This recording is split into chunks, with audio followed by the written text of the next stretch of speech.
Welcome, good afternoon, and thank you for joining us. My name's Scott Armstrong. I'm the founder of mentl, if you didn't already know, and this is part of our Workplace Harmonics webinar series, which is supported by Viatris. It's a series of webinars focused on practical tools for leaders and teams navigating pressure and times of uncertainty. And did you know that April was Stress Awareness Month? I know I've been stressed in April. I think they might also want to include March in that recently. But we're going to focus on the theme of be the change at work, how we can reduce stress, burnout, and rebuild engagement. And there are very good reasons why we need to rebuild engagement, which we will talk about. Before I introduce my guests, I'd just like to say thank you to Viatris for their collaboration to make these webinars possible, and to AmCham, Abu Dhabi Healthcare Committee, and all its members who are joining us today for the call as well. And it is my pleasure to welcome Rima Malouf as the Regional Head of Corporate Affairs for Viatris and the Co-Chair of AmCham Abu Dhabi Healthcare Committee. Rima, welcome. Thank you, Scott. Good afternoon, everyone, and welcome again. On behalf of Viatris and the American Chamber of Abu Dhabi, I'd like to sincerely thank mentl, Scott, for creating this timely and much-needed webinar series, and of course, today's experts present with us for sharing their time and insights. We really appreciate the passion, the commitment, Scott, and all the experts today, and as well the audience who have joined us as we come together to discuss workplace well-being and mental health. Thank you to everyone. I look forward to hearing more about the strong word resilience and how we can make it strive with vulnerability that we as employees, as leaders, and as parents are struggling with during these difficult times. I wish you an excellent session ahead, and I look forward to hearing more. Thank you very much, Rima. And thank you again to everybody from the AmCham Abu Dhabi Healthcare Committee joining us today as well.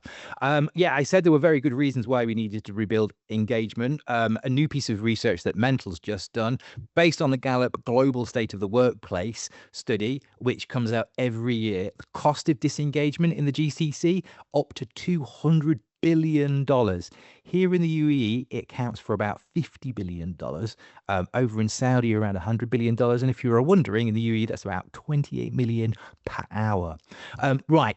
Now, to my guests who are both experts in their fields.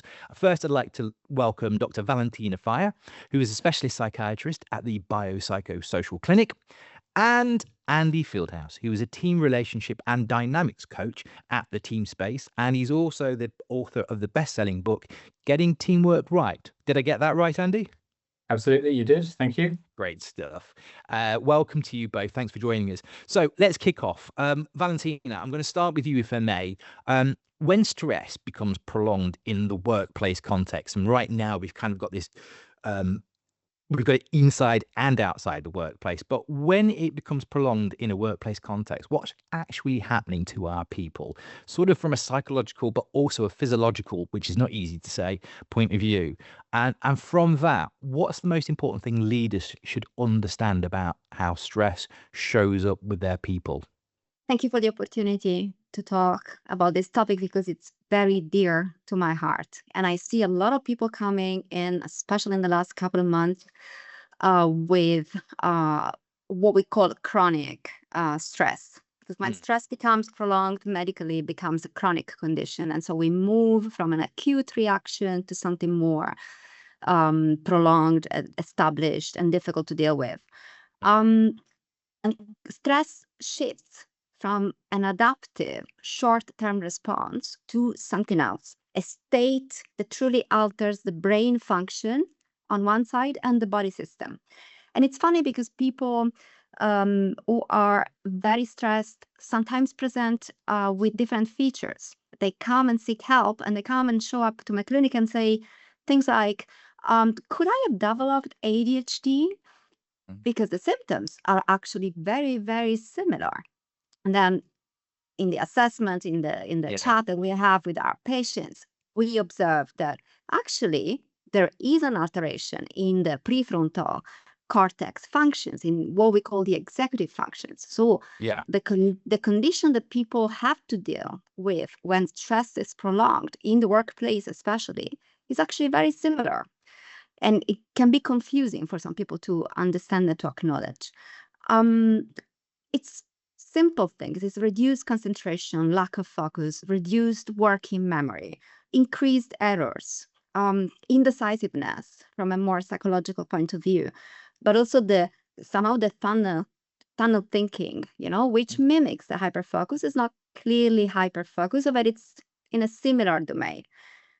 And what we observe from a physiological point of view, if stress becomes truly chronic, and we're not in the categories now of what concerns our surroundings, a couple of months is not enough, but some people are in a situation of chronic stress, prolonged stress for years, especially in the workplace, especially if the work environment doesn't adjust to the specific circumstances. And you know what is very interesting from me, maybe because I'm a little bit of a nerdy doctor, but it's really interesting to see the physiologically, the anatomical changes that happen in the brain of people who are exposed to chronic stress are very similar to the anatomical features of people with ADHD. And the prefrontal cortex is affected with a combination of effects on the amygdala, which we all kind of know, it's the fear kind of response system, which are very similar to some of the features we observe in people with ADHD. So they're not wrong. The history, of course, is different. I find that absolutely fascinating. I mean, look, I do have ADHD. I'm diagnosed, so I know exactly what those symptoms feel like. I find it interesting as well that it is actually a physical thing. As you say there's physical changes in the brain. It's not just get over it, man up or all that sort of thing. There is actually something physical happening to us. I'm just going to ask, and before I bring you in, Andy, if I may, I just want to know, what are some of the early signs that sort of stress, because in any workplace, and again, that fight or flight, sometimes stress is a good thing in a workplace. If you're, rushing to meet a deadline, it gives you that burst of energy. But as you say, from prolonged stress, how do we spot from an individual or maybe from a leadership perspective that stress is shifting from something that's manageable to something that is more prolonged and something more concerning? And before you answer that question, I just want to also say to the audience, if you've got questions for Dr. Valentina or for Andy or for me, you can ask them in the Q&A box. So if you do ask a question, we will try our very best to find the time to ask that directly. So it's your opportunity to speak to the guests directly. So yes, those early signs, how can we tell if stress is shifting from something manageable to something more concerning? This is an interesting question because I also manage my clinic, and what I keep repeating to myself is that we need to look at people, not only look after people. We need to look in their face and see if they've slept well, if they get sick often, from a medical point of view. Recurrent sickness, it's an early sign that the immune system is compromised. They're not coping. If they come to work with dark circles around their eyes, we need to be aware. One of the first things that gets affected is sleep. If they're not joining, and we read the not joining, I don't know, the little pantry snacks that we all set up thinking that this is enough care. And I'm very critical of that, despite I appreciate the snacks. We tend to think that they are disengaged, but maybe this disengagement is due to emotional exhaustion. So leaders should be looking and be paying attention to daily changes and ask themselves a very simple question. What is changed in this person? What is the difference, Because cognitive impairment, which is the byproduct of this over-engagement, chronic engagement of the prefrontal cortex, can show as poor performance, but in reality, it is cognitive overload. So learning to read what shows as something that is the byproduct of a state in which their bodies and the brain are, and reading it critically, not jumping to the conclusion, this person is disengaged, this person is emotionally unaware, or emotionally not engaged with the rest of the team. They're withdrawing. They're withdrawing because they don't have capacity, emotional capacity to join a team meeting or to have a chat with us. What has changed? I would say the change is the very early sign, because nobody would hire someone who would show like someone extremely stressed. We would not hire someone who comes up in the office and is like uncomfortable. Correct? Yeah. Andy, how does that resonate with you? And like, because obviously you work a lot with teams. How are you seeing that play out in the organizations that you work with? What are some of those early signs? Because I know you sort of drill into how teams are working together. Yeah, thank you. I think that the way you can think about this is the systemic nature of a team relationship. When people connect and they're part of a system, a net together, that has a kind of life energy of its own. That's kind of what I work with when I'm coaching teams. So it's paying attention to that, that kind of what we call the emotional field, reading the emotional field within the team. And I think what we've seen is, as Valentina was saying, the initial sudden kind of level of stress. Oh my goodness, what's going on at home, at work, and everything else, and that kind of gives way to this kind of level of chronic. And it's the same within the team culture and the team kind of relationships. So, but teams respond differently. It's an interesting thing. It's very similar to COVID. When I was working with teams in COVID, I did a short survey and the anecdotal conversations I was having, and I found that about a third of the teams reported actually coming together and being better as a team. And there's this sort of the circling of the wagons mentality sometimes for some teams, where actually it's the making of them. And the threat is turned into almost in a funny way, a positive instigation of, we're going to get through this, we're going to fight through it together, we'll be okay, which comes down a lot to how the leader presents and how the leader decides to take the team through that. And yet, there are other teams for whom it is incredibly damaging. And I use the analogy of an egg. If an egg has strength, it keeps the yolk and everything inside, and it has a level of strength. But if you stick that egg in a vice and start turning the vice, if it's already got a couple of cracks, it's going to crack very quickly. And so, depending on your relationship, your culture, how things are going when you enter into the difficult time, will have a big influence on what is going on. And you need to pay attention to that. You need to know how people are doing and what is going on. So it's been an interesting time, and it will continue to be as we move forward, and noticing which way is your team going to go. With my hairline and yours, Andy, I'm not sure we should be using visualize of an egg, but anyway, but within that team perspective, because I find that fascinating, when that stress is building, and moving from, as you say, something that maybe teams gel around, where does it begin to break down, and how can a leader or even a colleague begin to understand, okay, something's going wrong here? What are those symptoms? I think one of the important things to know is that your team's chance of achieving what you want it to achieve, its performance output, directly relates to the culture climate on the team. So if you want it to succeed, if you want it to achieve, 70% of your capability relates to how do we do things around here. So what's that look like in the first place? Well, 70% of that comes from the leader's behavior. And so they have a massive impact on what is going on. How do people do things? Because either you're doing it consciously and intentionally, and you're giving instruction and you're creating clarity, establishing norms of behavior and rules of engagement and everything else, or it's happening because they're watching you. And so, when do we know when things are happening? It's a lot to do with what the leader is up to.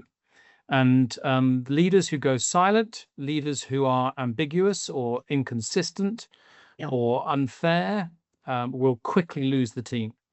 And so it can happen, really, really quickly. I'll give you a very quick example. In COVID, I know someone who worked for a big organization, and the CEO at the beginning did the right thing, communicated frequently every Friday on a call with the global staff, gave them updates, was honest.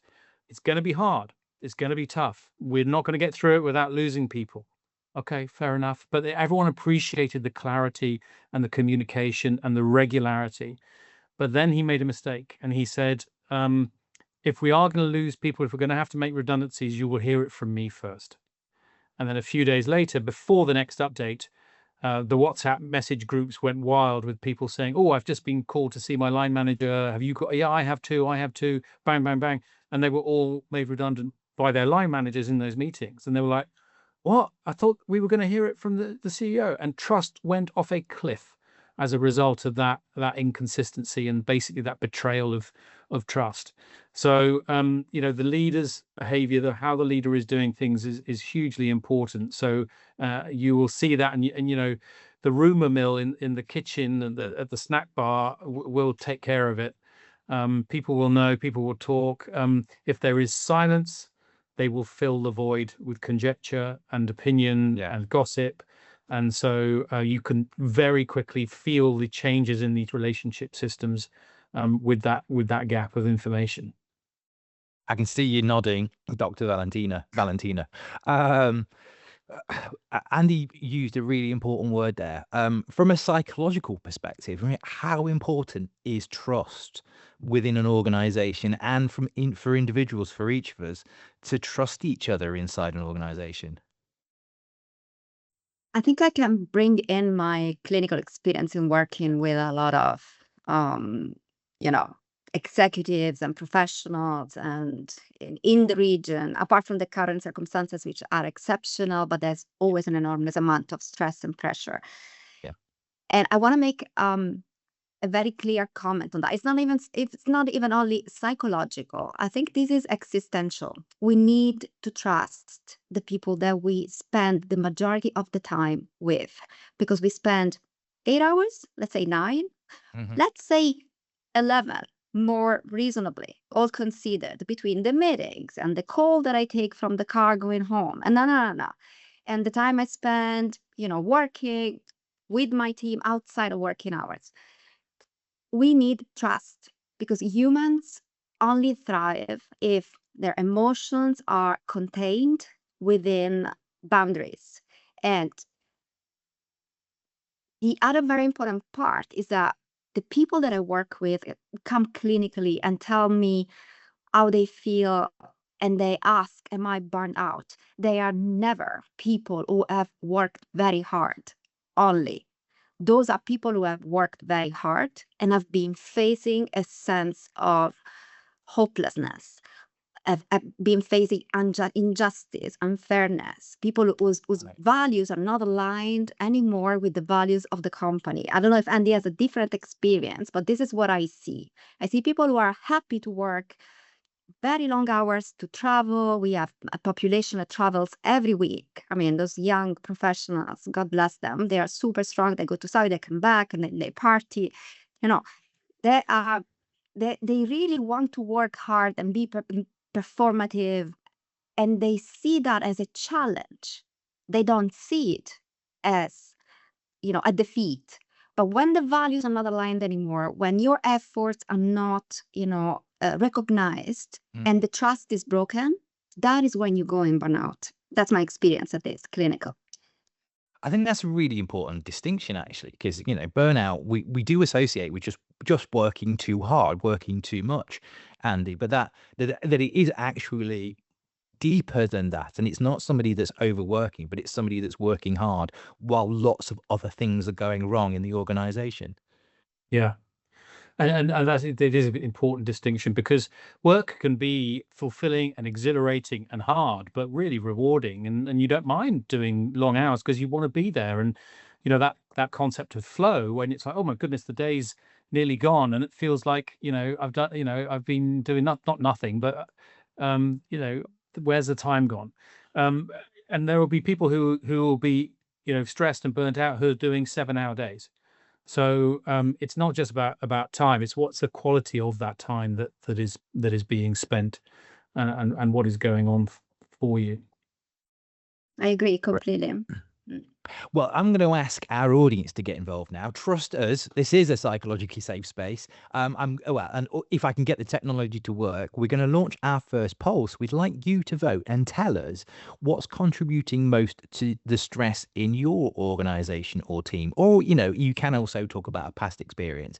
But I'm going to try and launch this poll now. And if you should see, it will come up in a moment and you will have the opportunity to vote.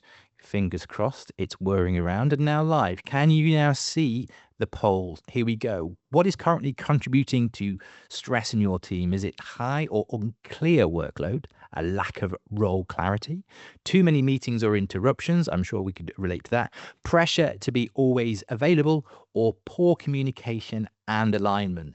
Andy, which of those do you think will be showing up most? Communication, I think it's a constant, communication and alignment.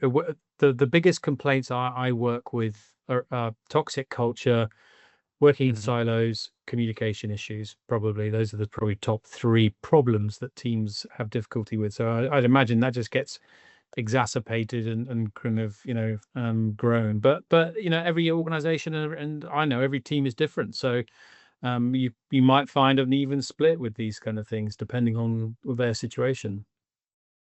Valentina, you want to take a guess at this one? There's no mention of emotional safety but that's another big one that I hear a lot, like We'll the get onto that predictability. one. Yeah, the predictability somehow of the outcome. I'm going I to have another one. I have another missing one. Poor leadership. Okay. Leadership. Poor Okay, leadership. Okay, right. Thank you. We can ask those questions. And if you want to ask those questions, again, remember the Q&A, guys, you can get involved. What I find fascinating from the results of that first poll, and thank you for voting, is, and at Mentl, we write this white paper every year with Cigna Healthcare, which dives into all sorts of areas of workplace well-being. And it always comes out that actually here in the region, whether it be in the UAE or Saudi, when it comes to people responding to the question, are they willing to work hard for their company? We are world leading in this region. People here want to work. People are willing to work hard to help their organization succeed. And that's actually reflected here because you can see like high or unclear workload is actually owned down at 8%. It's the least of the lot. And actually from the top results is poor communication or alignment and lack of role clarity, with a little bit of pressure to be always available. So it's interesting. We come back to that kind of idea of burnout, not just being working too hard, but actually it's because in this region, we are willing to work hard. And I think, the communication thing, under pressure, communication gets stressed. Because we are, our nervous systems are more heightened. We have shorter triggers. There's more confusion, as Valentina was saying. I think there was that kind of tunnel vision.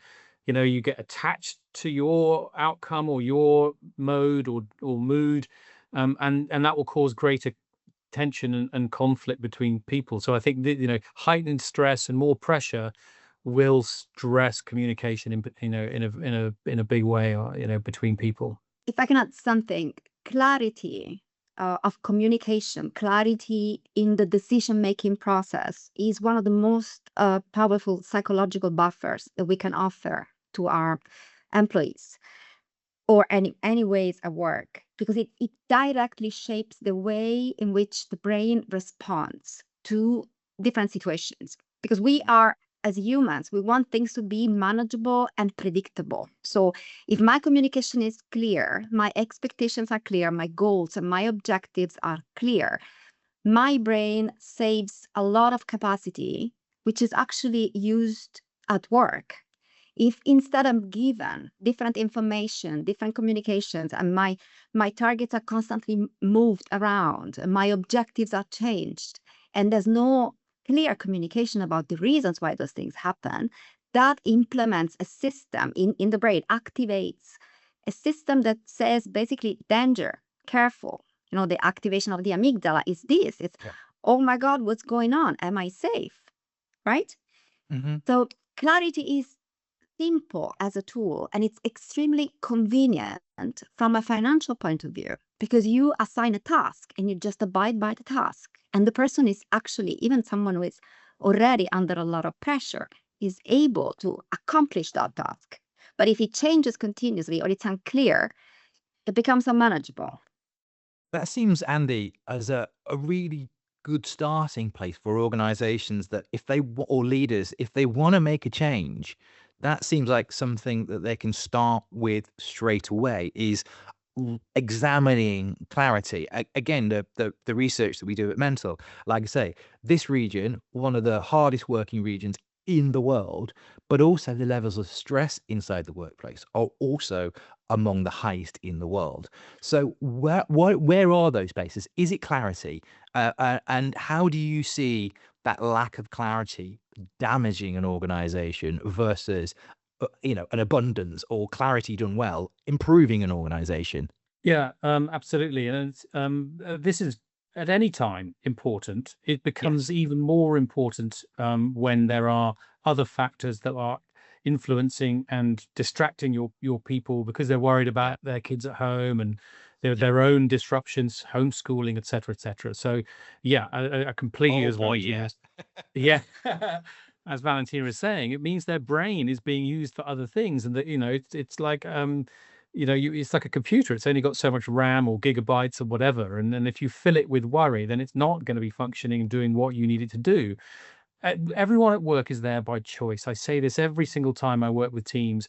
Everyone gets a choice to be there or not, and when they are there, to choose whether to do the work or not. And your job as a leader and as an organization is to give them the opportunity to make the choice you want them to make and do the best work that they're capable of. So clarity is the answer to that. Why should I do this? What is it that I need to do? When, with whom, where, how? All of those different things need to be answered. And like I say, when other things come along, and uncertainty and unpredictability, ambiguity, and when there is no end in sight, it's even more vital. So I don't think you can communicate enough. As a leader, you've got to ramp up what you are saying, the frequency daily, every single day. We talk about being on the C-suite. Everyone needs to be the CRO, the chief repeating officer of the messages, of the information. But what you communicate, tell them what you know, tell them what you don't know, and tell them what you are going to do and what you're not going to do and can't do. Give people that honesty, because that's what they want. Don't sugarcoat it or pretend that, be completely over optimistic, and when you can't follow through on it. And as the example I gave earlier, there's nothing worse than inconsistency and unkept promises when it comes to trust and comfort. And so communicate frequently, be honest about what you can and can't do and don't know. And as Valentina was saying, yes, look at people, notice their behavior, their physical change, but also ask them, talk to them, see what's going on. How are you doing with things? I talk about the three leadership superpowers in these moments, humility, vulnerability, and empathy. You show your humility, you show vulnerability to give them permission to act a certain way. Guys, I'm struggling. I'm having it, I'm finding it hard, but you know what? I believe in you guys and I believe in us, and this is what we can do. And let's for this week concentrate on this, and then we'll reappraise. So you don't make massive long-term plans. You just go week by week, day by day. Show that you care, ask them how they're doing, and that becomes an incredibly strong example, but also creates the clarity that they need. I think we need to make a distinction. When we talk about early stress and we talk about chronic stress that easily can turn into burnout. And I agree with Andy, the main changes are behavioral. When I was saying I hired these people and I get another kind of people, another kind of person working for me, the change, this is very easy to predict, but the person might not have internalized as yet that they are uncomfortable. So I doubt they're going to come and say, I'm overwhelmed. I wish there was enough, safety in the culture of the company for someone to come and say, I can't do this. Typically when they come and say, I can't do this, is I can't do this anymore. And it's 1 minute before resigning. That's my experience. And that's very important to understand. That's So powerful. That's powerful. the main change is behavioral. You need to check the behavior. You need to check because the behavior corresponds to a mental state, to a brain deprived system, to something that it's fading away and it's out of their control. When they come and speak, unfortunately, often it's very late. Let's talk about that. I'm going to bring Joanne in because Joanne's asked a question, and I did make the promise that you could ask questions of our experts. But it opens the door for us to carry on talking about emotional safety. Joanne's asked, you mentioned emotional safety as a predictor of burnout in the workplace. What are your thoughts on how this differs between neurodivergent and neurotypical employees, given that stress response can emulate symptoms of ADHD? Great question. One, I think, for you, Dr. Valentina. So neurodivergent people are one of my passions. So I really love to work with them. And one of the things that we do here at BTS is that we try to support this community very strongly. We have a support group coming on Saturday. Sorry, a little bit of ad, but it's free of charge. So I mean, it's like nothing. See, Saturday. Yeah, this coming Saturday. Join if you want.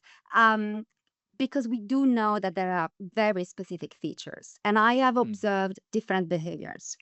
So I would say that the majority of my patients who are neurodivergent, which is a bigger umbrella than just having ADHD, but it includes many more symptoms. Autism, can be dyslexia, can be dysgraphia in children. I mean, it's a very big, broad term, but it's more appropriate than just mentioning ADHD from a proper, let's say, scientific point of view.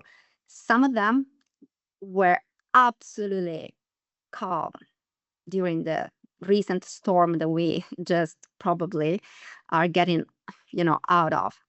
Calm, thriving, concentrated, focused. I just finished a session with someone who told me, I have 1,000, 1,000,000 new ideas for my business. I'm going to revert it completely. But probably not going to be able to pay myself a salary for the next 3 months. And he was okay with that, because typically people who are neurodivergent tend to thrive under pressure. It's what they know. It's what they know how to manage. They've been practicing all of their life, quite paradoxically. So they thrive during the storms.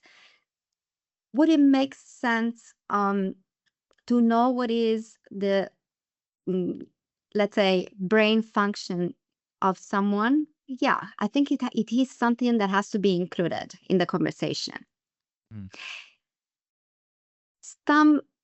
The majority of my patients have thrived in the very early stages, and this is compatible with the brain development and with the brain modalities of functioning. And then when the situation has become longer and chronic, they started struggling.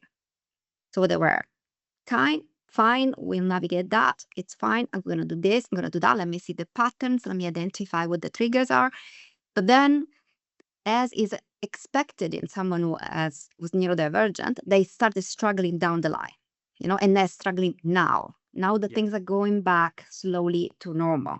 So how to differentiate? Well, we cannot do an MRI on everybody that comes in or our employees, despite we should have a good coverage. We should offer good coverage enough to have an MRI. But surely we have to notice and mention and discuss those topics in the team, I think. I don't know if I answered the question. Well, I hope so. I hope, Joanne, that's helpful. But I think, Andy, let's build on that as well, because, emotional safety, and speaking as someone who has ADHD, I often think that and I hate the word accommodations, but policies that we could put in place to create emotional safety surely help all employees, whether they be neurotypical, which in itself is a bit of a misnomer, I think, but neurodivergent. Emotional safety just embedded in a team. How important is that? Because I know you're all very passionate. I know we talk about psychological safety, but emotional safety, psychological safety. How fundamental do you see that for teams to perform? Well, it's been proven. Google did a big study called Project Aristotle a few years ago, and they identified the single biggest factor of what makes high-performing teams is psychological safety, meaning I feel I can be myself. without fear of judgment, ridicule, or consequence for just being me. And what does that look like? It means the two factors they identified is what they call conversational turn taking, equality. Everyone is speaking and listening in equal measure. Everyone's voice is being heard, and there's ostentatious listening. You're respecting. You're shutting the laptop, putting your phone down. You're looking people in the eye and nodding, mirroring. And the communication is going well. But what those two factors create is opportunity for people to be themselves, to exist. We have a terrible habit in teams of marginalizing the different or dissenting or minority voice, and that may be someone who's neurodivergent, and we shut it down accidentally, sometimes deliberately. So what teams can know, first of all, notice, become aware. What are you like? What is, how are you doing things? Is that happening? Do some people talk more than others, and some people just never get a chance? Because if you create that equality, it means there's space for people to express themselves. And we have a phrase in the kind of systemic coaching work that I do, which is called the voices of the system. Every voice of the system belongs to the system. And there is 2% truth in everything that is expressed, no matter how hard it is to hear, no matter how difficult it is or contrary. And it's getting good at listening to the voices and allowing that. It's at the heart of working with diversity is understanding that everyone's voice is valid. So you create that opportunity to listen to each other, and when you do listen, you really listen. And it's a practice. There are things you can do, like I've already said. Put the phone down, look people in the eye, repeat back. This is what I've heard. Have I got that right? Have I understood you correctly? Well, no, actually, you missed this. Okay. And that is something. Yes, you can put it down as a commitment, as a kind of constitution in a charter. But that's not enough. You have to live it every single day, and you're going to make mistakes, and it's going to not be easy. But you've just got to kind of push the boundaries and build. And Valentina is completely correct. It's rare here to get psychologically safe teams. It's rare, unfortunately, and there's a lot of work that needs to be done. But I've worked with multicultural teams of people from lots of different parts of the world. And despite all the diversity of personality, of religion, nationality, neurodiversity, everything else, that I know that fundamentally, at heart, all humans are the same. And if you peel away the layers, like we were when we were little toddlers, we all get on. We all like the same things. We want to belong. We want to have a purpose behind our work and what it does. And we want to be heard and seen and to be part of something. And that's what psychological safe teams do well. And you know what's going to happen as a result? The score's going to take care of itself. It'll be easy. You won't have to be fighting constantly to get the results. It will happen because people are making the I know choice. you've talked about that in the past. Just explain to the audience that concept of the score will take care of itself, because that comes from quite a famous coach, isn't it? Yeah, American football fans will know Bill Walsh. He coached the San Francisco 49ers, and his story is incredible. He joined the team in 1979. They had never won a Super Bowl. They were a mediocre team at best. And he transformed this team. In 10 years, they won 5 Super Bowls. I mean, they went from nothing to superstardom because of his stewardship and his leadership. And he wrote the book about how he did it. His book on leadership is called The Score Takes Care of Itself, because he knew it's that powerful. 70% of your performance capability of getting the score relates to the culture climate on the team. And he went to the 49ers, which he writes in the book about, with what he called the standard of performance. And it was a set way of doing things that had as much to do with values and relationships and communication as it did with the work, with the tackling, the passing, and the blocking. There's as much to do with that. And he instigated, he gave guidance and clarity and rules, and this is how we do things. And bang, 5 Super Bowls. This becomes easy. People get into flow, they commit, they choose, and they support each other. And geez, that magic happens. And I've seen it in teams. that if you get it right, if you get all of that in place, and it's, it's not for the faint of heart, and it does take a bit of effort and it does take a little bit of time, but it's totally possible for any team to do it. You can create that, and it does it, but just, results will happen. I just want to stay with that just for a second more, because again, emotional safety. And I think I've seen there's a sort of 4 levels of psychological safety. The greatest being challenger safety, which is that someone feels that they can actually challenge the status quo. Valentina, to have that sense of control or agency from a psychological perspective, how important is that? And what is the risk of cutting people off from that they feel that they don't have any sense of control or agency over their role, their job? That is the prerequisite to burnout and to probably leave the organization, I guess, because as humans, we need to have some sort of control over our destiny. I mean, sorry, just a note, I find it very interesting that we're moving from a very specific conversation, which could have been phrased in the terms of psychological coach, the workplace, and we're moving to progressively towards more human conversation. We're talking about values, we're talking about trust, we're talking about safety, we're talking about control. So we're talking about human qualities. And this is the point. I always get confronted with this idea that especially leaders have expectations on themselves of being that they have to overperform and be extremely kind of perfect in a bubble, in isolation. And in reality, asking for help, which is one of the requisites of psychological safety in the workplace, should apply to everybody, not only to the leaders. Otherwise, we have performing leaders who, sit down, put their phone down, look you in the eyes, but they don't ask for help for themselves. They're not. And I give you an example that yesterday a patient of mine who's a lawyer told me. She said that she struggles to give feedback and she gets overwhelmed by the amount of work that she needs to do. So she has juniors in her law firm that work for her, and she asks someone to do something. And then almost inevitably, when she goes and read the documents or whatever they've been doing, she finds it not at their standards. And so instead of telling the person, can you please redo that? Or can you explain to me what have you done here? Can we work through it together? She ends up working all night and redoing it herself. Okay, and this is one of the main triggers that bring also leaders into burnout. Let's not forget. Instead, she made this reflection on her own and we shared it, and I couldn't agree more.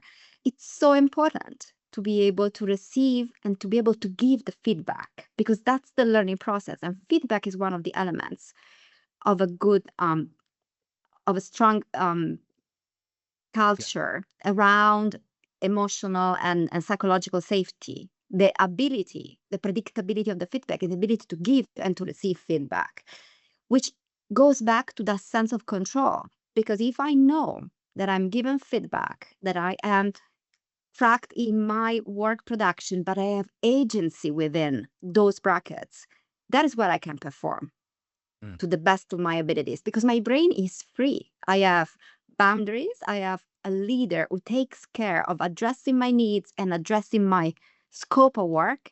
I have feedback before and after. It's predictable, reliable, it's fair. And then I can produce, be creative. Again, we go back to a human quality, creativity, because creativity really thrives in those limits. Am I making sense from your perspective, Andy? You're making 100% sense to me. But then my brain is a bit weird. Andy, Mine as I'll bring well. you. I mean, a massive part of working life is meetings. And that also tends to be, from my experience, somewhere where psychological safety can break down as well. What do you see organizations getting wrong about meetings, or leaders getting wrong about meetings, because they do play such a big part of our working life? Sometimes I wish we could just do away with them and just get on with the job. Okay, how long have we got? About 14 minutes, so you're gonna have to keep this one brief. Okay, I'll be trying to be brief. It's a real choke point. It is an absolute, when you're working in a systemic way, you need to get together and do things together, and the meetings are the way we do that. But they're inevitably boring.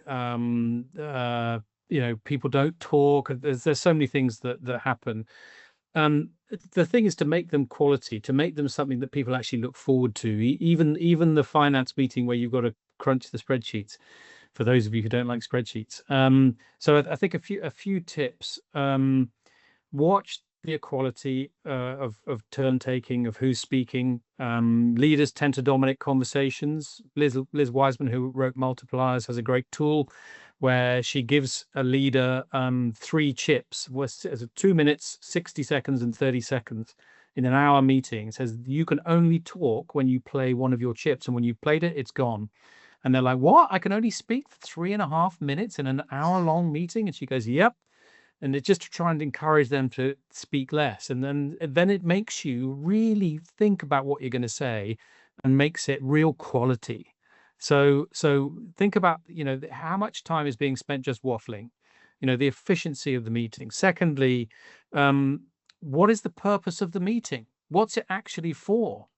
And I use that phrase. I used to have my old boss used to kind of take the mickey out of me, because I always said it at the beginning of every meeting. There's a moment where everyone comes in and they're checking their emails and they're waiting for people, and then just there's this moment when everyone's gathered and the laptops get shut or whatever, and then someone says, right, what's the purpose of this meeting? And it just focuses people's attention for that meeting. How long are your meetings? We choose them for 30 minutes or an hour or 2 hours only because it's an arbitrary allocation of time. It's the one once round the clock. Why don't make it 37 minutes? Why does it have to be an hour? And Parkinson's law states that you will use the resources you allocate to a task to their fullest.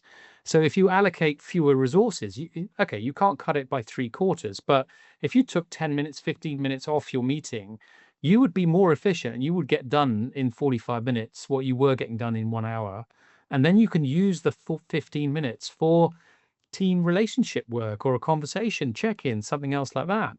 The last thing I'd say is what is happening in the meeting. I used to sit through so many meetings where we were doing an individual task of absorbing data that was displayed on a screen.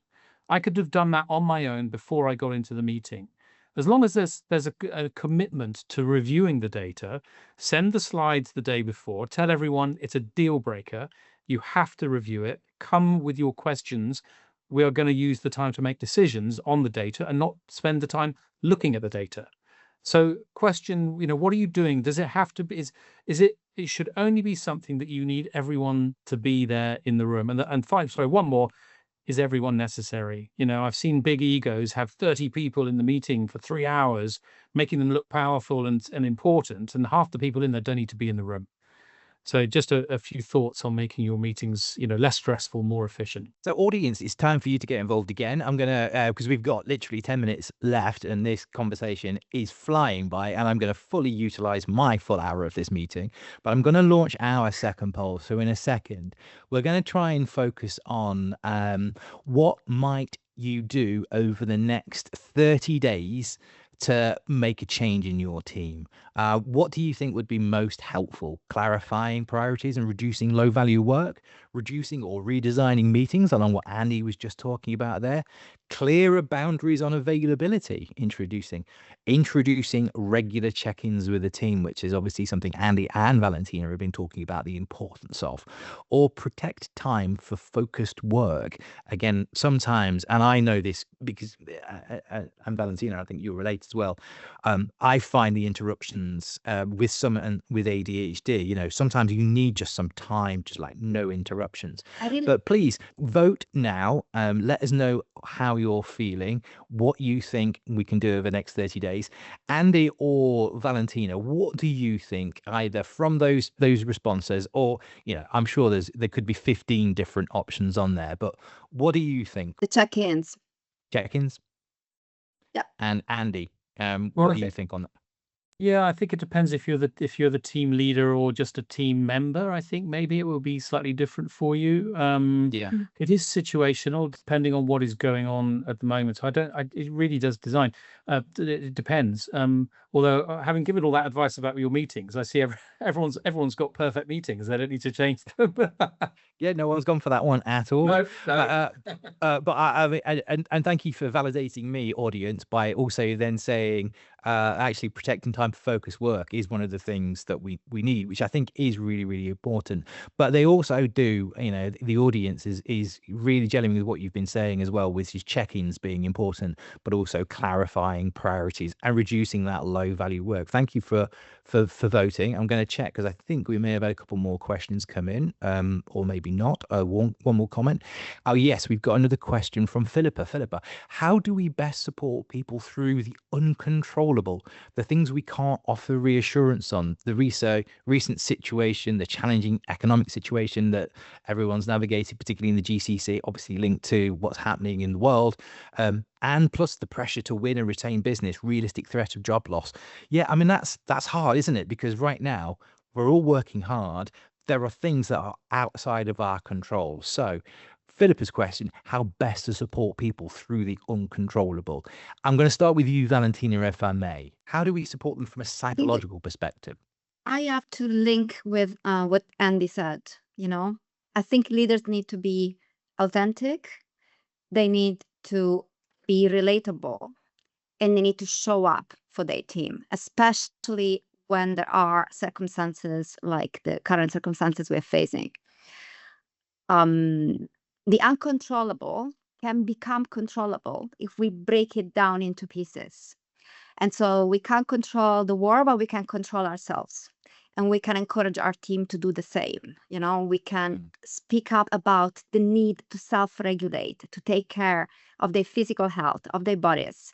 I told my team when at some point people were leaving the country, if you have a couple of hours, pack up your sessions and go to the gym, go for a walk, move your body, take advantage of what is happening in any possible way to self-regulate. Let's have a dinner, let's have a lunch, let's come together.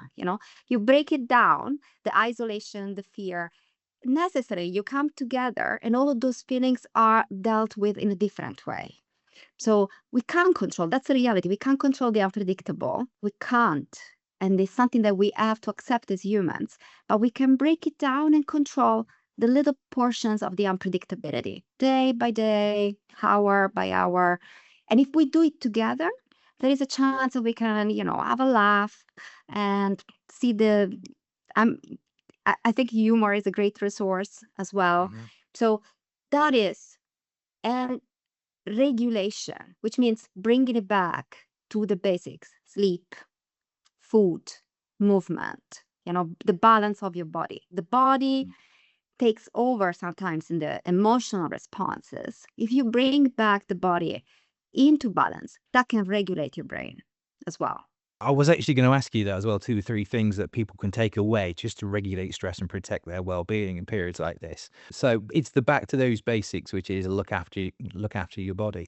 Andy, I'm going to bring you in. Yep. 2 or 3 changes that teams or leaders can implement immediately that you would make a noticeable difference to how work feels. So the first thing to note it's awareness around this is so important, and education for yourself and your team, that everything that everyone is experiencing is completely normal and that they are not alone. And just normalizing and saying that to them, to each other, is really important. All of these responses are physiological, they're deeply instinctive.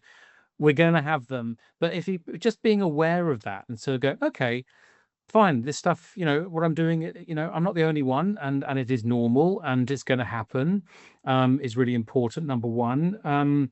Number two, control what you can control, and don't worry about the stuff that is uncontrollable. If you want to, I don't have time to talk you through it now, but Stephen Covey's 7 Habits of Highly Effective People, there's one of the habits, which is one of the things he mentions is the circles of control, influence, and concern. And you can put things in the circle of concern, but can you move them into influence? And some of the things you can influence, can you move them into control? And the stuff you genuinely can't, don't waste mental energy worrying about it. It is out of your control. So doing that as a team, as an exercise together on your work situation, as a discussion can be, really important. That's what some of the work that I do. The other thing is getting it out from in here, outside, taking it away from being stuck inside your head and your body and your heart, and talking about it and verbalizing it and doing, these things like this, like the circles. It just gets it out, and you can put it on paper, put some post-it notes and put them on the board. Sort of calmer, more rational conversation around these things, sharing them is really important. There's another tool you can look at called a force field analysis. Look it up. Again, I don't have time to talk you through it, but it's a great way of, especially if you've got a big decision to make, like at home, should we buy that house? Should we put our kids in a different school? Should we move to another country? Or at work, how do we cope with this? We have a big decision to make about our business, and you can get so emotionally caught up in it. The force field analysis is it's a weighting scoring system that provides you with insight and information. It's not going to make the decision for you, but it will just might surprise you as how much weight one course of action carries over the other, when you rationalize it and you kind of go into detail rather than just trying to kind of stick a finger in the air and go, oh, I don't know, which way should we go. So a couple of tools there, look them up. Maybe if you're in those situations, they might help. Thank you. Amazing. That's almost like a mic drop moment. But Dr. Valentina, I'm going to give that to you. We've got a couple minutes left. I loved what Andy was saying as well about you're not alone, and removing that sense of isolation, because we know how damaging isolation can be. Just give us some final thoughts to wrap up, or any useful pieces of advice that you're telling to your community right now, particularly given the time that we're in. I think not forgetting that we are navigating this as a collectivity. Mm-hmm. We are in this all together. And the way we accept the events or not accept the events is going to have an impact on other people. I think for me personally, it has been very important that I went back to work and was in my clinic the Monday after the attacks. And I felt the sense of responsibility of welcoming people possibly with a smile and with a hug, and say, come on in. My office is still here. We are still working. Everything is somehow still here, But I've heard other people, noticing small things like walking in their community and noticing the beauty. I mean, letting the nature and the harmony that we are in get inside us. So really grounding into our reality and making it valuable. And for me, a great sense of purpose is always to be of service to other people, like to calm down other people, to support other people. That paradoxically helps me as well. And so it's reciprocally advantageous. And I think that service is one of the things that we should be doing as leaders, as members of the team, of any kind of team we are in, as members of the community. That really grounds us. Amazing. And I love that sort of finishing on the note that doing things as a collective. So I wanted to thank you, the audience, for joining us today. Thank you to all the members of the AmCham Abu Dhabi Healthcare Committee. Thank you to Viatris for supporting these. Thank you all for being part of our community. Stay safe. The points, I think, today as well, again, if we just circle back to that $200 billion cost to productivity, it shows you that the advice that Andy and Dr. Valentina have been giving us today really are useful for business. So stay safe, and we'll be back with Workplace Harmonics next month as well, where we'll be looking at neurodiversity as well. So thank you very much. Have a great day ahead.